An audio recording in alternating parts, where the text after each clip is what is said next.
안녕하세요. 라이프노트입니다. 오늘은 성공한 사람들만 걸린다고 하는 병이 있다고 합니다.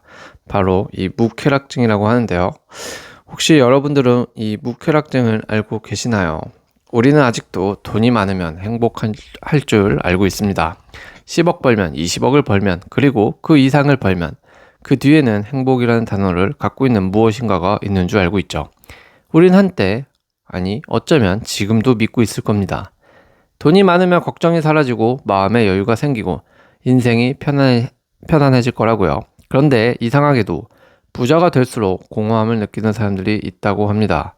누군가는 이제야 자유를 얻었다고 하지만 또 누군가는 이제 아무것도 재미없다라고 말을 하죠. 그런데 이 감정의 이름이 바로 무쾌락증이라고 하는 겁니다. 쾌락을 더 느낄 수 없다, 즐거움을 더 느낄 수 없다라는 건데요. 아무리 해도 기쁨이 느껴지지 않는 상태를 정신의학적으로 말을 한다고 합니다. 돈도, 명예도, 성공도 다 이루는데 웃음이 사라지고 뇌가 행복을 느끼는 신호를 멈춘 상태. 이것을 무쾌락증이라고 합니다.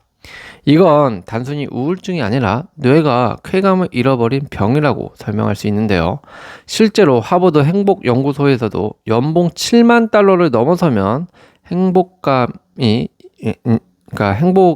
증가가 둔화가 된다고 밝혀진 바가 있다고 합니다. 이는 소득보다도 감정적 만족도, 이 감정적 만족도가 인간 행복의 핵심임을 보여주는 사례라고 볼 수 있다고 하는데요. 어쩌면 이 무쾌락증이 단순히 부자의 병이 아니라 감정이 무뎌진 사회의 병일 수도 있다라는 겁니다.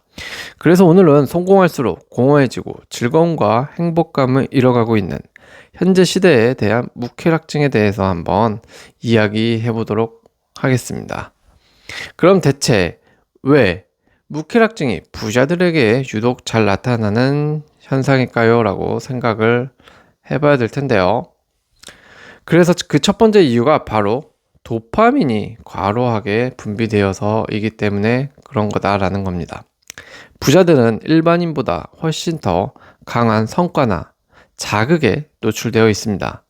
매일 투자, 사업, 수익, 숫자 등 성취를 중심으로 살아가죠. 부자는 성취를 중심으로 살아갑니다. 이들은 결과를 내야만 인정받고 실패하면 바로 손해로 이어지죠. 이런 환경에서는 도파민이 지속적으로 과잉 분비됩니다. 그 결과 수용체가 점차 무뎌지고 같은 자극으로는 더 이상 만족을 못 느끼게 됩니다. 이게 바로 뇌의 보상회로 탈진 현상이라고 부른다고 하는데요. 즉 처음엔 1억 벌 땐 행복했지만 이젠 10억을 벌어도 감정이 무덤덤해지는 거죠. 돈은 늘었지만 감정의 수용력은 줄어들었다고 볼 수 있다는 겁니다. 사람들은 흔히 도파민을 행복의 물질로 착각을 합니다. 잘못 알고 있어요. 정확히 말하자면 행복이 아니라 추구 욕구를 만들어내는 물질이라고 합니다. 도파민은 무언가를 얻을 때가 아니라 얻기 직전에 기대감에서 가장 강하게 분비되는데요. 즉, 가질 수 있을까 하는 설렘이 클수록 도파민이 폭발하죠. 하지만 성공한 사람들은 이미 대부분의 것을 가진 사람들입니다. 더 이상 새로움을 느낄 자극이 없다라는 겁니다. 그 결과 도파민 시스템이 피로해지고 둔감해지기 시작한 거죠. 두 번째 이유로는 성공한 사람들, 그러니까 성공을 하면 의미를 상실하는 경우가 많습니다. 아마 의미를 상실했기 때문에 이 무쾌락증을 더 자주 느낄 수 있을 건데요. 처음엔 가족을 위해서 그들도 처음엔 가난을 벗어나기 위해 명확한 이유가 있었죠. 하지만 돈이 쌓이고 목표가 달성되면 이제 남는 건 그 다음엔 무엇을 해야 하지? 라는 허무함이 오는 거죠. 인간의 뇌는 의미 있는 목표를 향할 때 보상회로가 가장 활발하게 작동한다고 합니다. 즉, 왜 하는가를 잃어버리는 순간 무엇을 하는가의 에너지도 사라진다는 거죠. 그래서 부자일수록 빠르게 성취하고 빠르게 허무함을 느낍니다. 그들의 성공은 멈추지 못하는 러닝머신과 같다고 하는데요. 멈추면 공허하고 달리면 피로해지는 것과 같은 거죠.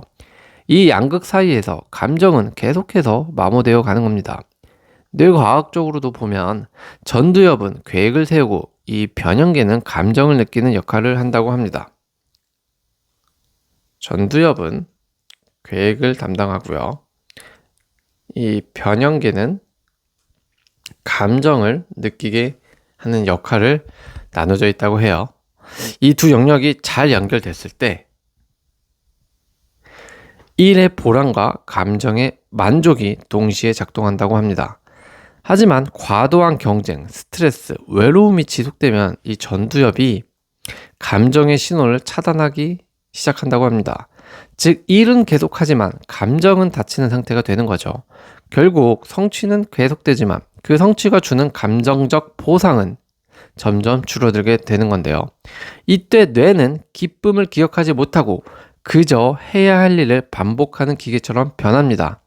의미는 거창한 목표에서 나오지 않습니다. 다시 왜 시작하는가를 돌아보는 순간 회복이 되는 거죠. 이 왜를 찾아야 합니다. 처음 사업을 시작할 때의 이유, 가족에게 인정받고 싶었던 마음, 누군가에게 도움이 되고 싶었던 초심, 그 감정의 원점을 회복하면 전두엽과 변형계의 연결이 다시 시작된다라는 거죠. 활성화된다라는 거죠. 즉, 생각과 감정이 다시 대화하기 시작하는 건데요. 그때부터 뇌는 도파민 대신 세로토닌, 오시토신을 분비하기 시작합니다. 이건 자극이 아니라 지속되는 평온함을 만들어주는 호르몬이라고 하는데요. 무쾌락증은 감정의 문제처럼 보이지만 사실은 삶의 방향을 잃은 뇌의 혼란이다라고 볼 수가 있는 겁니다. 뇌의 혼란. 행복은 더 많은 자극이 아니라 왜라는 이유를 되찾는 순간에 회복이 되는 거죠. 우리 모두 지금 무쾌락증을 조금 겪고 계시다면 처음부터 다시 돌아가서 왜라는 이유를 한번 찾아보시면 의외로 쉽게 답을 찾을지도 모른다는 생각이 듭니다. 성공한 사람들이 무쾌락증을 느끼는 세 번째 이유는 바로 이 고립감 때문이라고 일부 심리학자들의 분석도 있는데요. 많은 성공한 사람들은 돈이 많으면 인간관계가 넓어질 거라고 믿죠. 하지만 실제로 부자일수록 관계의 양은 늘고 질은 떨어지기도 합니다. 이들은 수많은 사람들과 교류하지만 대부분 이익 기반의 관계이죠. 누가 진심으로 나를 좋아하는지, 누가 내 돈 때문에 다가오는지 구분하기 점점 어려워지죠. 이때 생기는 정서는 단순한 외로움이 아니라 신뢰의 붕괴와 정서적 고립감 때문인데요. 이들은 늘 사람 속에 있지만 마음은 점점 혼자가 됩니다. 심리학에서는 사람 간의 따뜻한 관계를 통해 분비되는 물질을 바로 사회적 호르몬이라고 표현을 하는데요. 그중 대표적인 게 앞서서 말씀드렸던 옥시토신 그리고 세로토닌입니다. 이 두 가지는 안정감, 공감, 신뢰를 느낄 때 활성화된다고 하는데요.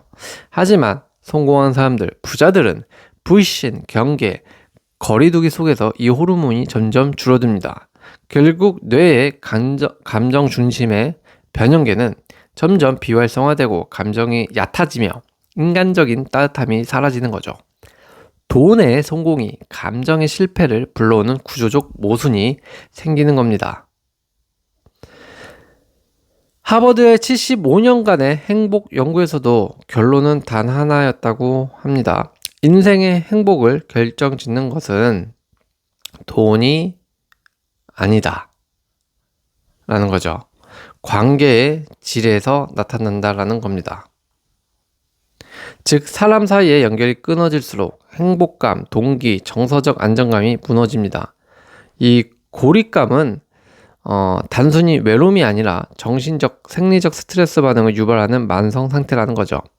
하버드 의대 연구에 따르면 사회적 단절 상태가 지속되면, 그러니까 관계가 부재가 돼버리면 면역력이 떨어지고 우울감, 불면, 식욕 저하가 동반되고요.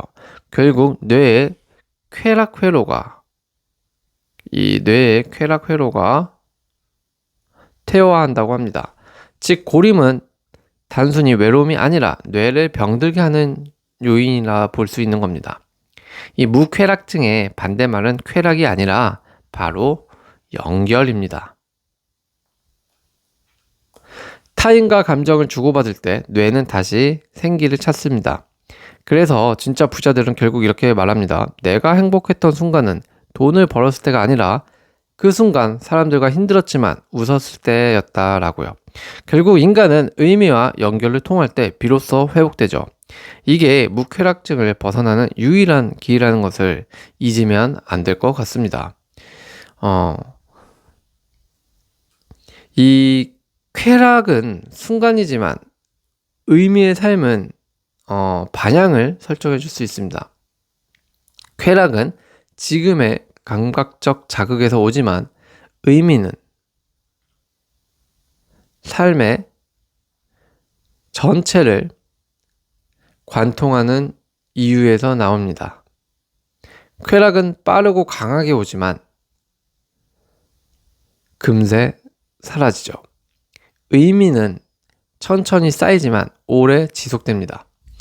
하버드 심리학자 데니얼 길버트는 이런 말을 했습니다. 우리는 행복을 쾌락에서 찾지만 만족은 의미에서 찾는다고요. 만족에서 온다고요. 즉 즐겁다는 감정의 행복의 전부가 아닙니다. 오히려 삶이 나에게 어떤 의미를 가지느냐가 장기적인 행복감을 결정할 수 있다는 겁니다. 도파민은 쾌락을 만들지만 동시에 더 강한 자극을 요구하는 중독의 회로이기도 합니다. 그래서 쾌락 중심의 삶은 다음 자극을 계속 찾아야 유지되는데요. 반면 의미 중심의 삶은 세로토닌과 옥시토신 같은 지속적 평온의 호르몬을 계속 분비시킨다고 합니다. 이건 더 큰 자극을 필요로 하지 않습니다.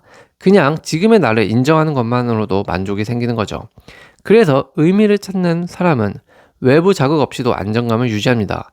행복의 내구성이 강해지는 것, 이것이 진짜 성공한 사람의 조건일 수도 있는 겁니다.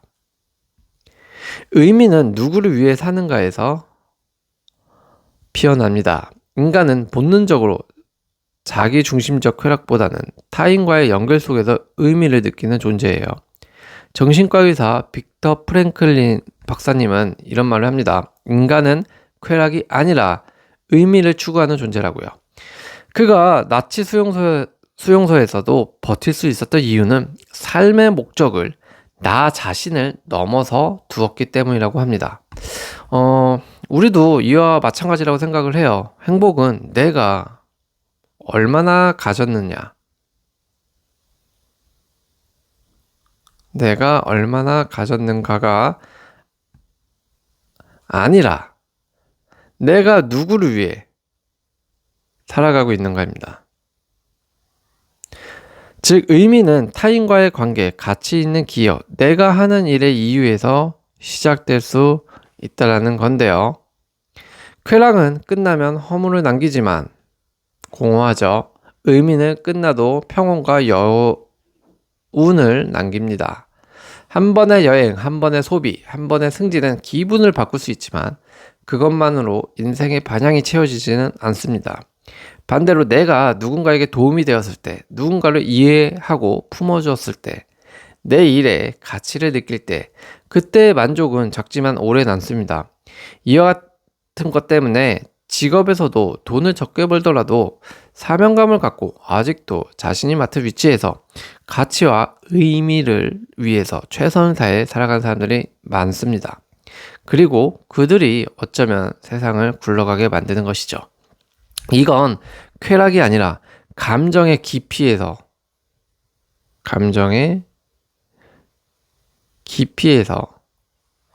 온다라고 오는 충만감이라고 표현할 수 있을 것 같습니다.